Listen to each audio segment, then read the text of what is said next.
Have you always been, you say, fascinated by creativity, but would you call yourself a creative? I'm very much a creativity consumer. I hoover up all kinds of content. I do not like silence. It is my nemesis. So wherever I am, I need to be listening to something. I need to be on the move reading something. I need to be listening to podcasts, watching content all the time. So I'm a huge consumer of content and creativity. Is there anything that you can do to sort of help British artists break through? And I think that's the fundamental question for us and the challenge to us as an organisation, because we have to be on the shoulder of the industry. We're not the ones who are going to be breaking artists, but what we can do is make sure that the ecosystem, the foundations, where the talent's coming from, wherever you are in the UK, there is opportunity there. You know, our awards platforms through the BRIT Awards and through the Mercury Prize, they are critical parts of how we also support and platform and showcase that talent and bring them to the rest of the world. Welcome to Tileyard, The Secret Sauce, the podcast that brings you behind the scenes at Europe's largest creative community. I'm your host, Nick Keynes, and each episode we'll be chatting with the game changers, disruptors and innovators who are shaping the future of the music industry right here at Tileyard. Get ready for some incredible stories and inspirational characters. Let's go. Jo Twist OBE, thank you so much for joining us. We've got to know each other pretty well over the last few months because we're about to announce something very exciting to the world, that the business you run is moving to Tileyard. We are. But I typically start these interviews or these conversations with a sort of back to the beginning. So you've ended up in a very important and an exciting role in the music industry, but your background pre-music was in other sectors. But even back to uni, you've always been interested in communities, and we've talked about this a little bit in the past, but back to when you studied, did you envisage when you were sort of back in those days that you would be doing what you are now doing, running the BPI? Absolutely not. And particularly when you pinch yourself, when you realise the BPI is also co-owner of the official charts company. We run the BRIT Awards, the Mercury Prize. We helped set up the BRIT School originally and still support it financially through funds raised through the BRIT Awards. We're setting up a new school in Bradford. You know, it is really just astonishingly weird for me, particularly given the accidental path I've navigated through, which I think is quite common actually for people who are very passionate about creativity, which I always have been. I've always been sort of slightly creative, a bit rubbish, but always very passionate about being around creativity and the potential of human artistry, if you like. So that's always been my buzz. It's a great word. I mean, I think we often when I try to explain what Tileyard is, whilst we're very known for the music sort of industry representation we have here, it boils back down to creative. We are a creative hub. It's a creative community, and creativity is at the core. So is that something? Have you always been? You say fascinated by creativity, but would you call yourself a creative? I mean, look, I doodle. I just got a MIDI board for my Christmas. I don't know how to use it. I'm looking forward to being here and maybe getting some tutoring. Getting some tips. Yeah. I'm very much a creativity consumer. I hoover up all kinds of content. I do not like silence. It is my nemesis. So wherever I am, I need to be listening to something. I need to be on the move reading something. I need to be listening to podcasts, watching content all the time. I'm obsessed with Twitch. I'm obsessed with lots of different content platforms. So I'm a huge consumer of content and creativity, and that's what astounds me. I mean, I've been a journalist. I've been an academic. I've been a journalist. I've worked in TV and interactive entertainment right in the early days. I've commissioned games. I then went into the games industry, and I just do not understand how people make things sing or make these wonderful films or games out of noughts and zeros. It just astonishes me. It's really interesting, actually.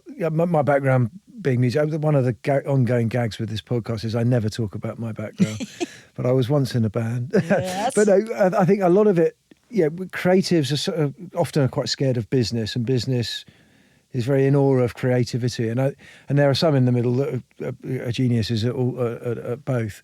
But I think in terms of technology, would you say technology is something that is that a deep passion and something that you're very savvy with? I sense that it is.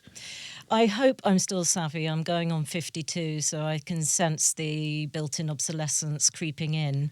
But I think I've always been, I grew up in Hong Kong in the 70s and early 80s. So I was surrounded by, it was very sort of influenced by Japanese culture. I was surrounded by shiny things, as I like to say, and handbags. So I'm obsessed both Good with handbags combination, and yeah. with shiny things. And I think my dad, my parents split up at a young age, but my dad was quite into technology. My early story that I used to tell in the games industry was I had a really bad squint, and in the 70s you didn't really have much choice of children's specs, right? And my optician in Hong Kong was this German chap. 1978, was 5 years old, and he advised my parents to buy this thing called Pong.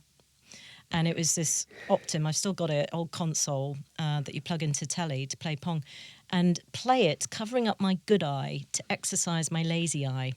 Now, that is the story I was told, and that was my introduction to games in 1978. I suspect it was probably because my dad wanted to play Pong and wanted that gadget and needed an excuse. But from then, again, you couldn't help but be surrounded by technology in Hong Kong. I had the early Game & Watch Nintendo portable consoles, little, tiny things. Yeah. In the classic 70s, sort of bronze and brown. Yeah. Not colour choices that I think you'd make now. No. But I was obsessed with them. And I think I've always loved storytelling. I think that's the thing. I've always loved being taken into imaginary worlds or different worlds and different places. I was always very much into make-believe and role-playing and storytelling and being immersed in stories. So stories is really what I'm about. Yeah. And when the internet sort of came when I was at uni, I was doing a geography degree, and I realised that people were chatting and connecting and forming kind of social bonds online in ways that I'd never seen before. And that's how that really was what set me on that path for this to be a career, I guess. Yes, and that captivated you. So what an interesting experience growing up in Hong Kong. I can only begin to imagine what that must have been like. Yeah. So you ended up at uni. Did you go to uni back in the UK? Yes, I was. We moved to Scotland, where my mum was from, when I was 10, and I went to school there. And Wow, I was in Edinburgh. that's a slight that's a contrast to, It is. To Hong Kong. And I played the bagpipes. I used to play the bagpipes. Learnt the bagpipes, and I loved Edinburgh so much. I was at school in Edinburgh, and absolutely an amazing city. And I do identify as Scottish. I'm half Scottish, and my family's still there, and went to Edinburgh University, and I started studying. I did geography as a degree, and it was all about really urban theory and how you make place and how you create community, and that to me has remained, I think, as a core part of what I think is really critical in the creative industries in particular. So this is what draws me to Tileyard, is that community that you're creating here, which I think is so invaluable. Well, I think it's interesting. Actually, having myself been in the industry for many years, I think we got to sort of mid late 30s and realised we've been in the industry 15 years and didn't know that many people. And I think that was a lot of the inspiration behind Tileyard at the beginning. We met Paul, who owns it, and very much like, if we bring good people together, hopefully the magic will happen. And I think we've seen over the years evidence of that, and it is pretty special. So I'm incredibly passionate about bringing good people together and building community, and a physical community, but also your experience obviously on the digital side and building digital communities. That was your thesis at uni, right? Yeah, I ended up doing a PhD about. Is that where the doctorate came? That's where the Dr. Jo Twist comes. And, I think it was right time. The story of a lot of people's lives is right time, right curiosity, and having the courage to do it. And I had really good people around me who, really encouraged me. I wasn't particularly academically minded, but because I'd got this interest, I was trying to take what I was learning in urban theory and cultural theory around placemaking, community making, and trying to apply that framework of understanding to what was happening online in the late 90s. So this was 96. I did my undergrad dissertation about internet cafes and compared them to 19th century Parisian coffee houses as liminal spaces. Very highfalutin. And ended up taking that on to do a PhD, because at the time government had this social inclusion unit. They were looking at deprived areas around the country who'd lost older industries, and looking at the information age and the internet as a sort of panacea to include people in new skills and so on. And my thesis sort of evolved as they do over the 3 years that you do it.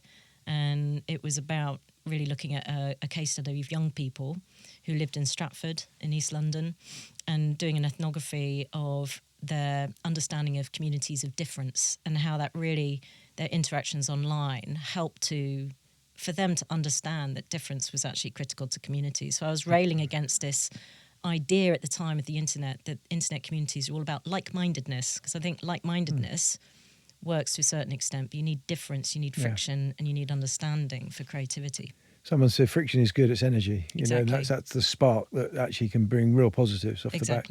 Interesting, Stratford, and obviously what happened in Stratford off the back of the Olympics. What a different place, but hopefully the essence is still remains. But so at that point, did you have any kind of feel for where you were headed, or was it very much a moment in time? Going to do my doctorate and then work it out? Did you have a plan? I didn't have a plan, because I certainly knew I did not want to go into academia, because even at the time, I had several sort of part-time jobs, including lecturing and helping out, editorial assistant on a journal for my supervisor.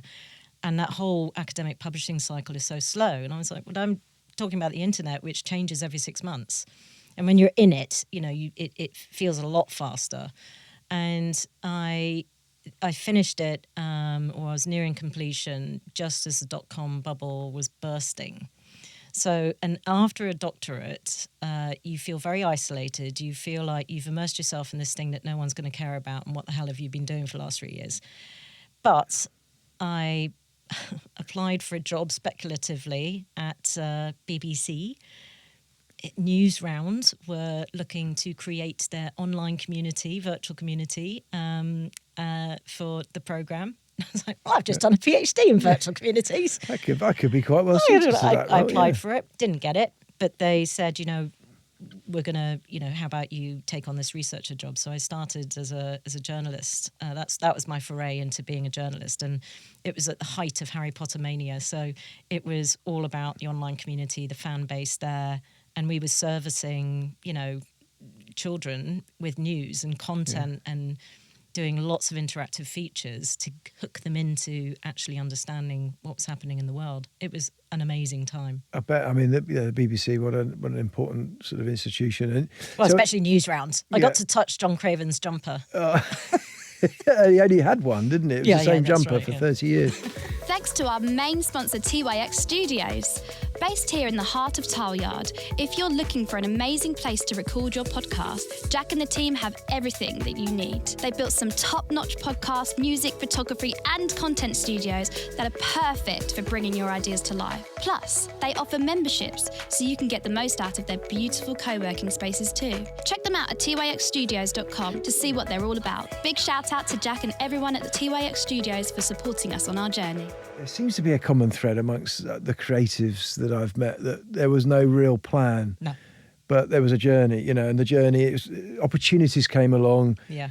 A common thread is sort of fearlessness of when an opportunity comes, rather than sort of, oh, I don't know about that. There was bring it on, definitely. Yeah. Were you beginning to sort of, as you were spending more time in the workplace, were you working towards a plan, or was it still very much sort of seeing where life took you? Again, I moved quite quickly after 3 years at Newsround. I moved into BBC News Online tech team, so I was a tech reporter. And again, that was during a really critical time, 2003 to 2006, where, pre and post YouTube, pre and post Facebook. So it was amazing time to be a tech journalist. So much change and growth in a 4 year period. I remember my first story I published, in the first day on the job was in 2003, and it was terrible, but it's interviewing a chatbot. Right. Wow. And weirdly, I remember at that time feeling really sorry for this technology, because the whole of the internet was just abusing it really and testing what it would come out with. But I was always fascinated by writing the features in particular that were around my interests. which was very much still about those playful, creative, social spaces. A lot of them were games. A lot of them were maybe MMOs, which we call them at the time, massively online games, and places like World of Warcraft or places like Second Life, which is still going. Yeah, I remember and that, just yeah. looking at the innovation and the creativity and the ways that people were actually earning a living in those places. So I always found a reason to try and do feature pieces about that. But I just got, I guess, a bit frustrated with having to write about other people's stories and other people's thoughts and not actually having my own thoughts, of which I had a lot. Yes. So I jumped ship and ended up at a think tank heading up digital society research, but they were actually not focusing on again stuff. But I found my way back to the BBC, and that's when I went into commissioning in entertainment, in what was then called multi-platform entertainment. So I had to do all the commissioning of some of the early 2-screen entertainment experiences in 2009, 2010, around Strictly Come Dancing and all the shiny floor shows, which again was incredible, an incredible time, incredible experience. Trying to get the TV team to understand that the fan community and the website was not competition to the TV show. Yeah, Absolutely. absolutely. It was different times. And it's it's very important that the more traditional sort of creatives in that part of the business understand the opportunity that the digital side can bring to that format. Well, I mean, I think it was really from that stage, and I've never seen this distinction between virtual and real, particularly from the late 90s, because of the work I did on really looking deeply into the way that people forge relationships and social bonds and community online, even if they haven't met the person face to face ever. That still happens, obviously, and they're just as meaningful. So there was no distinction. And in the same way, very early on, I would get quite frustrated when people would talk about digital as a separate thing. As a commissioner of content, you're looking at how to reach audiences, how to give them what they want, how to feed the fan community to keep that loyalty going. So whether that's through the TV screen or through other screens or other ways of interacting, for me, it was all part of the same thing. You're still engaging with a physical audience and just consuming it on in a different medium. It's interesting. So in terms, funny enough, I met a guy called Nick, who's founder of Condensed Reality, which is this sort of Web3 business. Yeah. He said something really interesting about gaming. He was a gamer, and he always said that, talk about social media, he often felt that a lot of social media is quite anti-social media. I think was his phraseology. Whereas gaming for him was very much a social media where people rarely game on their own. They're gaming in communities, and it brings people together. And I really liked that, and I thought that was really interesting. It sort of opened my eyes to a world, because I was never much of a gamer myself, but it really opened my eyes to a world. And your next venture was very much in that sector. How did without me spoiling the surprise, so your next role, I presume it was from the BBC into UK. Well, it was actually to Channel 4, because I also got quite frustrated at BBC because I couldn't commission games. And I thought, I'm multi-platform entertainment commissioner. Games are pure entertainment. They're not pure entertainment, but they are the quintessential kind of digital, interactive, engaging experiences, building community, all of that. But the BBC had a very difficult kind of relationship with games at the time, and not distorting the commercial marketplace. And it would be kind of something that the commercial arm of the BBC at the time would look after. So that wasn't in my remit. I was public service. So I had the opportunity to do some maternity cover in the commissioning team for education at Channel 4. And some of my BBC colleagues had gone over to Channel 4. And at the time, the strategy for the education team was to commission basically soft skills stuff that was aimed at 14 to 19-year-olds in their spare time. So it wasn't curriculum-based material. It was things like citizenship or understanding death as a teenager. And their strategy was to commission games. So I went over there to commission games and spent a really good almost 2 years there. Interesting. Commissioning sort of a lot of Web 2, as we called it then, projects, some social media campaigning projects like something called Battlefront 2, which won a digital Emmy. as well as some really, really great, really compelling free-to-play games, which were really effective, one of which got banned by Apple. Oh, did it? So it was about sweatshops. Right. Well, we won't go down that route because they're just the other side of this wall. Yeah, but that's where from there I got approached about the job at UK. And that something that was expected? Were you expecting it, or did it was a real surprise? No, that was quite a surprise as well. Yeah. I didn't even know what a trade association was when I Googled it. I got Google images of lots of grey-haired old men in suits around a walnut table. So it was a real.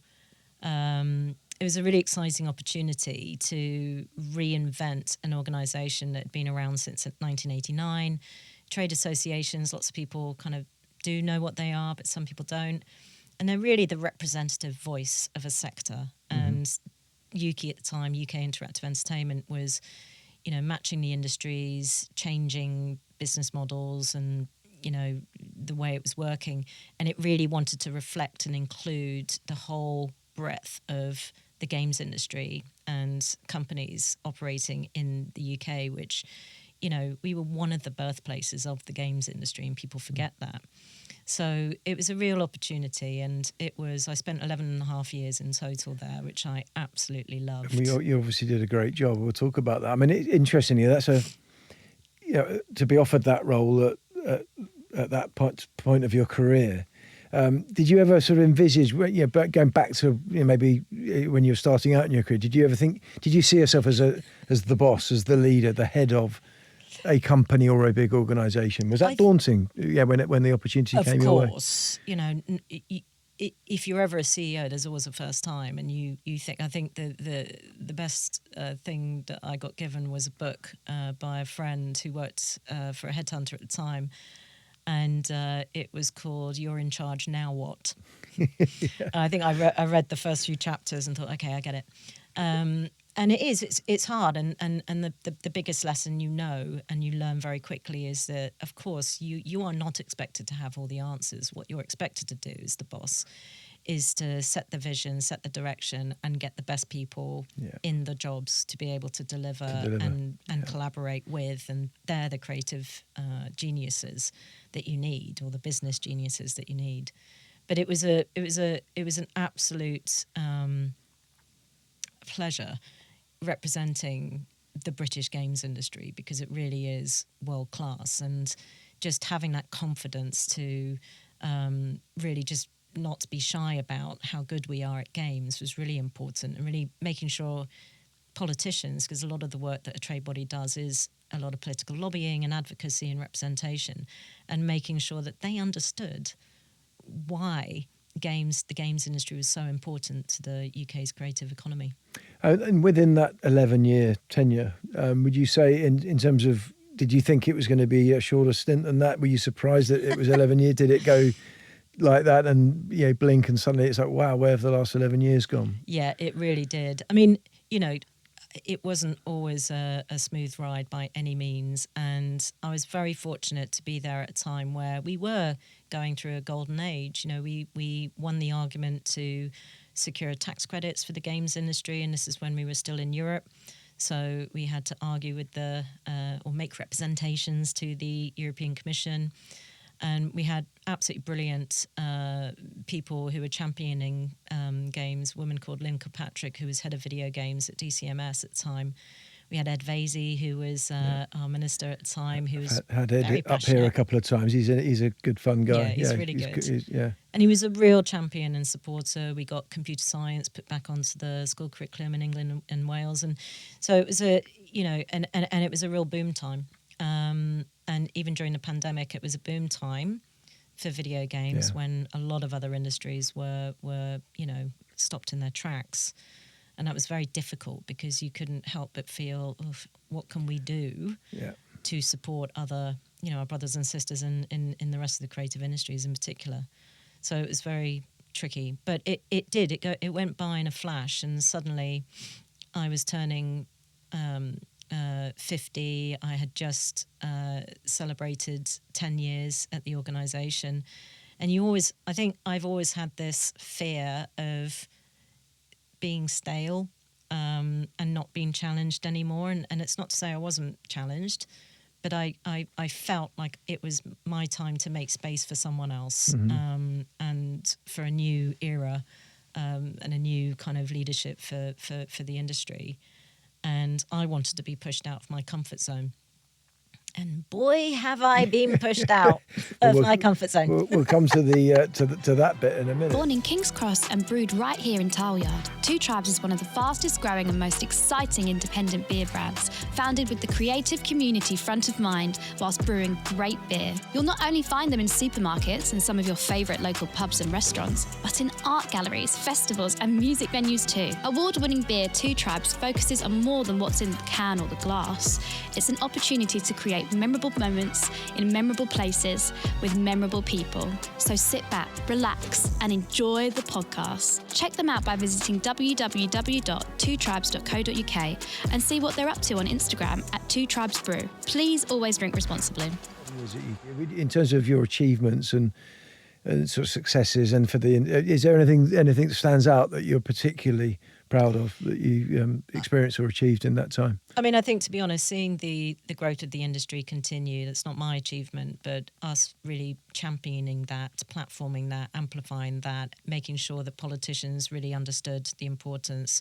I think winning the tax credits was a long fought battle by lots of people over a number of years. But, you know, I think our attitude was, the argument was quite binary in Europe and very complex. And we said, you know, there's another way to look at this where we're both these things and this is a path and here's the market failure. And let's really, you know, see what happens when you incentivize production and development in this country like we have with the film industry.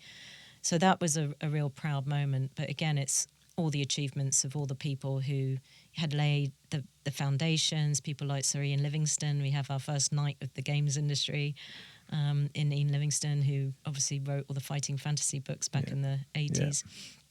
Yeah. And the whole team, you know, as well as the membership, you know, an amazing sector to be part of. So that really is what I'm proud of. And, you know, UK was called something else before I joined. It probably was a little bit old-fashioned, and we really did modernise it. And I look with great pride, and I'm still really good friends with them all. So, well, we have a few gaming businesses within the Tileyard family and or ecosystem, and so everyone speaks incredibly highly of everything you achieved, and that brings us to the BPI. And in fact, before we talk about the BPI, I was just going to ask you about your OBE, because I mean, what an honour that must have been. When did you get the OBE?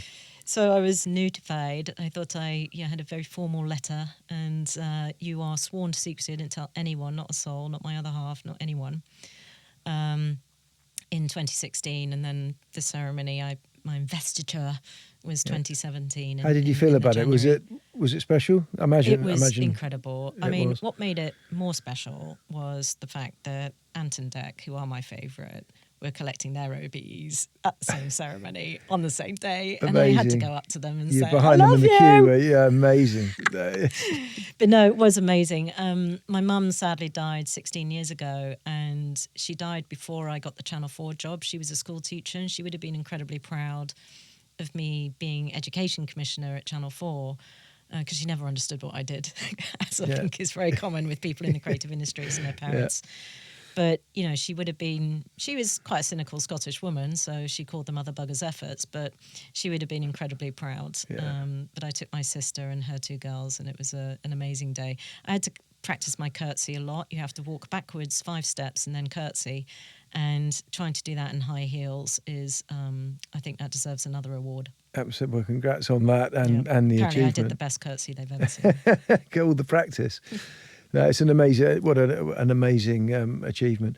To the current day, BPI. So I knew your predecessor very well, Jeff. Yes. He's a good mate. In fact, we did the dad's obstacle course for our kids when our daughters were about 3 years old at their nursery sports days. That's how I met Jeff. And he was in the role for many years and did a great job, and a very different character to you. And tough shoes to fill in, but Yes. also knowing, looking at what you've achieved and the job you did at UK, you certainly don't intend to do it the same way. You're going to put your own touch to it. So you're a year into the job now. Year and a half. Year and a half.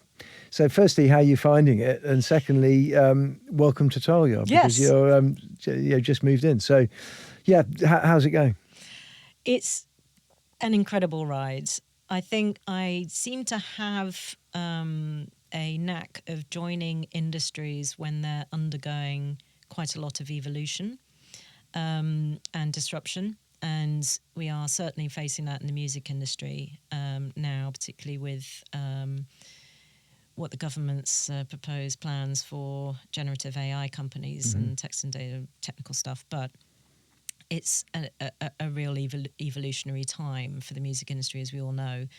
The team is absolutely brilliant. I think, we were in a co-working space after we gave up our previous offices at County Hall before the pandemic. And I think, I've moved office spaces 3 times in 12 years or 13 years that I've been in the last jobs. And again, I know how important place is and space is. And I was very, very keen that we, help the team of 50 people who are amazing. We are a hybrid team.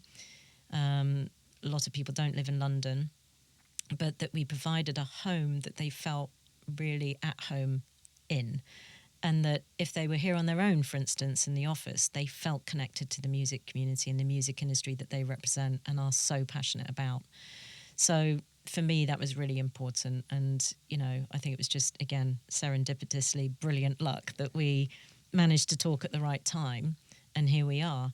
So I really feel that we're still in a period of change as the BPI. We're looking at everything that we do.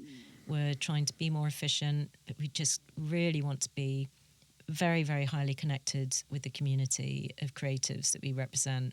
And not just those who are labels, because we do represent the recorded music side and record labels, but all kinds of businesses who are part of our network. And we just want to do the best job we can. Well, it's, having been to many events over the years down at County Hall, it really is an honour for us to have you here. And I think, obviously music is very much at the core, but it's and community. And I think it's going to be very interesting seeing where even from when we started Tileyard back in 2011, coming off the back of a very challenging time for the music business, having been in it myself and seen some of the ups and the downs. And it's interesting how the storm was weathered post sort of end of the noughties, I suppose, when it's all about piracy and getting people to actually pay for music and rewarding artists for the work that they're obviously tirelessly created. I think, it feels like we're moving into another interesting, again, it 2 weeks pass and it's changed again. But in terms of where you see it going, in terms of your vision for what you want to do, not only in the role, but also where you see the industry going and how you want to represent your members and stakeholders, have you got a sort of a plan for the next sort of 2 to 3 to 5 years? Yeah, it is primarily about, we have a range of different sizes of companies as members. So some companies who are smaller perhaps, or some of the independent labels, they want more of that practical support. A lot of the data and insight that we produce is world class, and giving access to that to help shape, guide businesses and to navigate the global, landscape is really important. We have a brilliant innovation department who work with a lot of tech startups, music tech startups, and we like to matchmake them with our label businesses and other music companies who have problems that they need solving. But really, it's about, I think repositioning ourselves on the global stage. We need to see more British talent breaking through globally. It is a very, very complex ecosystem now to navigate. There's far more competition. We need to make sure that we're doing that political representation with as much evidence as we can from our members and from the wider sector, particularly when it comes to generative AI. We all know that there's so much potential with AI. Loads of music companies use AI in an assistive way, and there's so much potential for generative AI, but only if it's done in a way that is respecting human creativity and operating within the very healthy licensing regime that we have operated in for a lot of years. And at the moment that is under threat. So that, I think, poses quite an existential threat to us all as human creators. You know, we know that creativity, and particularly music, it is about your stories and it's about your humanity and your lived experience and how you write that into your music or into your creative, whatever it is that you're doing. So that is really important. And AI has such an important role to assist us. It has an important role in terms of helping public services and so on. But we need to do it in an ethical and responsible way that's still respecting that And harness uniqueness. it, use it as a tool. Yeah, was it someone said, the tractor didn't kill the farming industry. It created new possibilities. Yeah. And it's interesting, I suppose, back in the that streaming era where it was more about sort of policing it and having proper licensing and actually making people pay for stuff. It's, again, I guess, policing AI and making sure it's used in the right way. Yeah. And in terms of, you touched briefly on UK talent. It's interesting this, and the charts. And of course, you have a stakeholder in the official UK chart. I mean, in terms of young artists now trying to make a mark and trying to, particularly British art, UK artists trying to define what success actually looks like. Back in the day, it was pretty. If you had a top 40, you kind of, the perception is you'd made it. If you had a top 10, you'd really made it. Now the charts it's seemingly sort of dominated. The UK chart seems to be dominated a lot by American artists, actually. Is there anything that you can do to sort of help British artists break through, do you think, in your role? And I think that's the fundamental question for us and the challenge to us as an organisation, because we have to be on the shoulder of the industry. We're not the ones who are going to be breaking artists, but what we can do is make sure that the ecosystem, the foundations, where the talent's coming from, wherever you are in the UK, there is opportunity there, which is why we focus a lot on creative education, particularly specialist creative education, and giving young people the opportunity to cut their teeth in this sector, whether that be as a musician or whether that be as part of a production and part of the multitude of skill sets, technical and artistic and creative, that you need to be in the creative industries or to be part of the music industry. So really that's what the government, the new government, has said some very positive things about creative education, opportunity to access music education in schools. But actually, what does that mean? What are they actually doing? Because without that talent ecosystem, we don't have an industry. So we need to make sure that we are reaching across the UK, providing that real foundation for talent to come through and break through. Although we don't represent live music sector, we are equally concerned about grassroots venues and making sure that they remain open and sustainable and are the places where artists can cut their teeth and can get that experience before they then graduate onto a global stage and bigger venues. So, our awards platforms through the BRIT Awards and through the Mercury Prize, they are critical parts of how we also support and platform and showcase that talent and bring them to the rest of the world. And I think we can be even better in doing that over the next few years.